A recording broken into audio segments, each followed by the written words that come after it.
آپ نے نام سنا ہوگا حضرت جنید بغدادی کا، یعنی سب سے بڑے ہمارے صوفی، ان سے ابتدا ہوئی،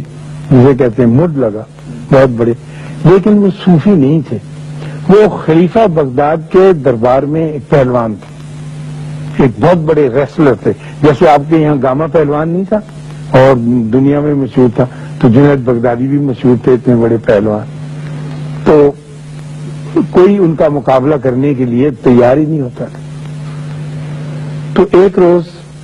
وہ دربار میں بیٹھے ہوئے، خلیفہ بھی ہے، تو ایک دبلا پتلا کمزور سا آدمی، مریض سا، فاقہ زدہ بیچارہ، شکل و صورت کا بہت پیارا اور بہت اچھا، آیا اور خلیفہ وقت سے کہنے لگا کہ اے خلیفہ، میں جنید کے ساتھ کشتی لڑنی چاہتا ہوں۔ تو جتنے دربار میں لوگ ایسے ہاتھ بڑے، کہنے لگے یہ کیا پیدی کا شوربہ، تو شکل دیکھ اپنی اور اپنا وجود دیکھ، اور تو اتنے بڑے پہلوان کے ساتھ انہیں کہا نہیں جناب، مجھے کچھ داؤ ایسے آتے ہیں، کچھ چیزیں میں ایسی جانتا ہوں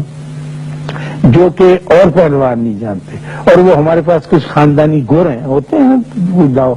تو وہ میں لگاؤں گا، اور آپ کا جو اتنا بڑا نامی گرامی رستم زماں ہے یہ چاروں شانے چیزیں ہے۔ حضرت جنید بھی سنتا یہ بات بہت حیران ہوئے اور کچھ تھوڑا سا گھبرائی بھی، اللہ جانے ان کو کچھ ایسا راز آتا ہوگا۔ انہوں نے کہا ٹھیک ہے میں تیار ہوں، چنانچہ وقت مقرر ہو گیا، جگہ طے کر دی گئی، اور خلیفہ وقت وہاں پہنچ گیا، اور سارے درباری اور بغداد کے سارے لوگ کہ یہ آج کیا ہونے لگا ہے، اور وہ بھی خم ٹھونک کے، جو پدا کمزور دبلا پتلا آدمی مشکل سے کھڑا ہو سکتا تھا، تو وہ بھی آ گیا میدان میں، اور اصلی پہلوان جو تھے وہ بھی اپنا لنگر لنگوٹ کر کے آ گئے۔ تو اس نے ہاتھ بڑھایا، انہوں نے ہاتھ بڑھایا، سلام کیا، ایک دوسرے سے ملے، سلامی جیسے رائے کہتے، اور جب حضرت جنید بغدادی کا مضبوط ہاتھ آگے بڑھا تو وہ ذرا پیچھے ہٹا، پھر اس نے ایک چھلانگ لگائی، دبلا پتلا کمزور سا آدمی جو تھا، اور اچھل کر ان کے گلے سے لپٹ گیا اور لٹک گیا۔ اب یہ تو کوئی داؤ نہیں ہے نا کہ آدمی ہے اس کے گلے، وہ حیران ہوئی جنید بغدادی، اور جب لٹک گیا تو ان کے کان کے پاس منہ کر کے کہنے لگا کہ میں سید زادہ ہوں اور 7 دنوں سے بھوکا ہوں، میرے پاس روزگار کا کوئی ذریعہ نہیں ہے، یہ ڈھونگ میں نے اس لیے رچایا ہے اے جنید کہ تاکہ میں لوگوں کو دکھا سکوں کہ میری کوئی عزت اللہ کے واسطے ہو سکے۔ اور تو جنید بغدادی نے یہ سنا اور اس کا زمین پہ قدم رکھ کے دھاڑ کر کے گرے اور اس سے ڈھہ گئے،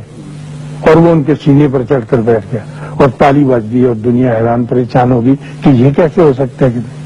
انہوں نے کہا کہ ٹھیک ہے، اس کو ایسا داؤ آتا ہے جو دنیا میں کسی اور آدمی کو نہیں آتا، اور میں اس کے سامنے چت ہو گیا ہوں، اور یہ واقعی طاقتور ہے۔ وہ تو جناب خلیفہ نے اس کو جو بھی کچھ انعام اکرام خلعت وغیرہ دینی چاہیے دی، اور وہ اپنا تولیہ یا جو گلے میں چھاپا جھاڑتے حضرت جنید بغدادی، وہ کہہ کہ اے خدا، میں نے زندگی میں کبھی کوئی ایسا بڑا کام نہیں کیا، لیکن ایک تیرے بندے کی عزت رکھی ہے، اس کے بدلے میں مجھے بھی تو کوئی ایسا روحانی درجہ عطا فرما جو تو اپنے بڑوں کو دیا کرتا ہے۔ تو وہ ولی کامل ہوئے، اور ان کی جو تعلیم ہے، ان کی جو شکشا ہے، وہ یہی ہے کہ انسان کو کبھی بھی ذلیل، چھوٹا، حقیر نہیں جاننا ہے۔ جو جو آپ جانیں گے آپ کے درجات کم ہوتے جائیں گے، جو جو آپ حضرت جنید بغدادی کا رویہ اختیار کریں گے آپ کے درجات بلند ہوتے چلے جائیں گے۔ ہم سے غلطی یہ ہوتی ہے، میں پھر چلتے ہوئے آخری بات یہ کہوں، اور یہ ہونی نہیں چاہیے کہ ہم سوچے سمجھے بغیر پہلے تو ایک بات کچھ منہ سے نکال دیتے ہیں، اور پھر اپنے تکبر میں اضافہ کرنے کے لیے